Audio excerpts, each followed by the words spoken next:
Hey Stampers, Diane Dimich here with ddStamps.com, and today I'm here to show you how I made this old-fashioned Christmas tag using Stampin' Up's Flower Builder Punch and the Reason for the Season stamp set. And these do come as a bundle, so you could save 15%. So let's get started. To begin with, I've got a couple of cardstock measurements. The craft or the crumb cake that I used is actually a 6 by 2 inch strip.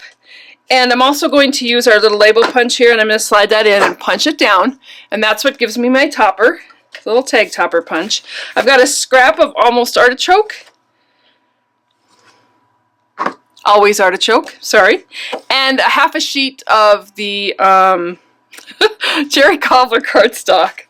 So to use this stamp set and the punch together, what I have found is, somewhere I have a little template I made. Here we go. So this is actually a piece of the Cherry Cobbler that I punched out of that with that flower builder punch, and I marked this as the front. And I'm just going to tuck this stored into my stamp set. But one of the things I found is it's easy for me to line up my stamps so I can stamp them all at the same time. So I can just lay my stamps down here, and I'm laying them so that the flat side is up, the stamping side is down, and I'm just going to line those all up. And they're photopolymer, as you can see. And then once I've got them lined up, I'm going to come in with my block and pick them all up, and then my cardstock. And I can just go ahead and stamp as many as I want, knowing that I want to stamp along the edge because that's where the punch will come in from. I think 5 is enough for this flower, but I'll stamp 6 to be on the safe side. And then once I do that, when I turn my punch over, I can just go ahead and line those up with the punch and punch them all at the same time. It's just an easy way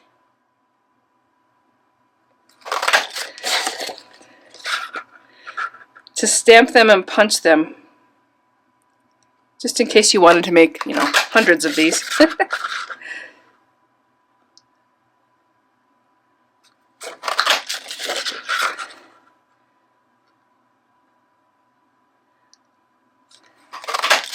Okay, so once I've got that done, I'm going to move my ink out of the way. I'm going to come in with my scoreboard. And one of the things that I did, I'm just going to show a couple, and then I'll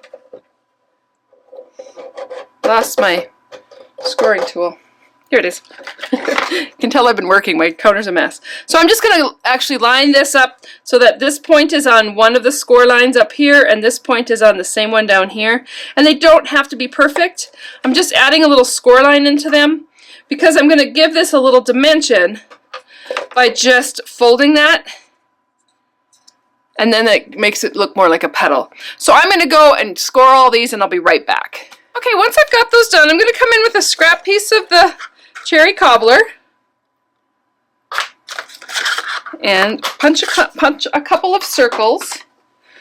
And then what I'm going to do is I'm just going to go ahead and use snail. You could use anything, any adhesive that you have. I'm just going to add some snail onto this circle, and then I'm going to just go ahead and add my petals, spacing them. And you can see I'm putting the point out on this one. So you could go either the point out or the point in. It gives it just a different look to the flower. Got that one done. And then I'm going to come in with the second one, do the same thing with this, and just add my petals.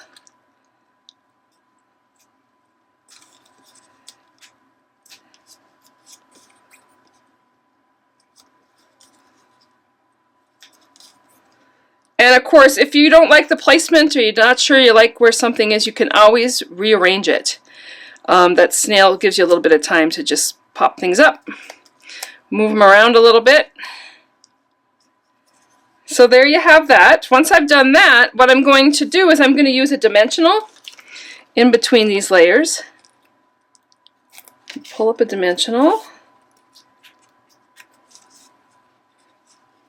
and lay that down right on my flower. And then I'm going to come in with some of these pieces from the middle, and I'm actually just going to use 2. You could use more. I'm going to put this one on with a dimensional too. Add that in there. And then come in that way.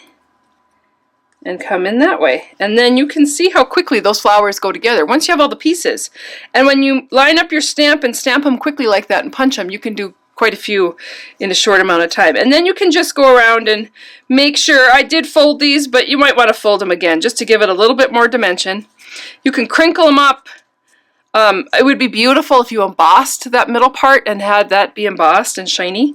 Once you've done that, then I'm going to come in with a piece of, got a scrap piece here of the crushed curry, and I'm just going to punch a couple of insides, and again they're just going to get put on with some snail.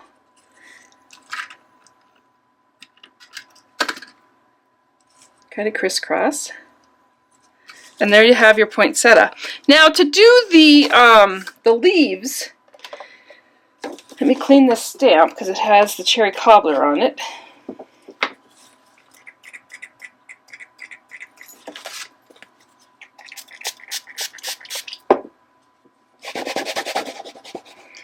Now one of the things that you can do with this is I'm just going to punch a couple of leaves.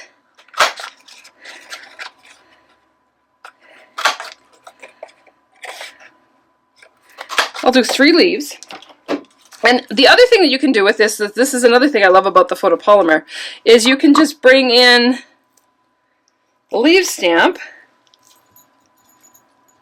and the artichoke, and because you can see right through there, you can see exactly where you're stamping. And I can go ahead and make artichoke leaves like that. So there's my 3 leaves. So just another way to stamp it. You can punch them out and then stamp them, or you can stamp them all at once. I do love stamping them all at once if I'm doing the flowers. And then I'm going to go ahead and come in with another little bit of cherry cobbler and put my tag together. So I'll stamp that "A Very Merry Christmas to You." I'm going to attach my flower with another dimensional on there, and then, oops, wrong side, glue on the back, and I'm just going to go ahead and tuck those right in underneath my flower there.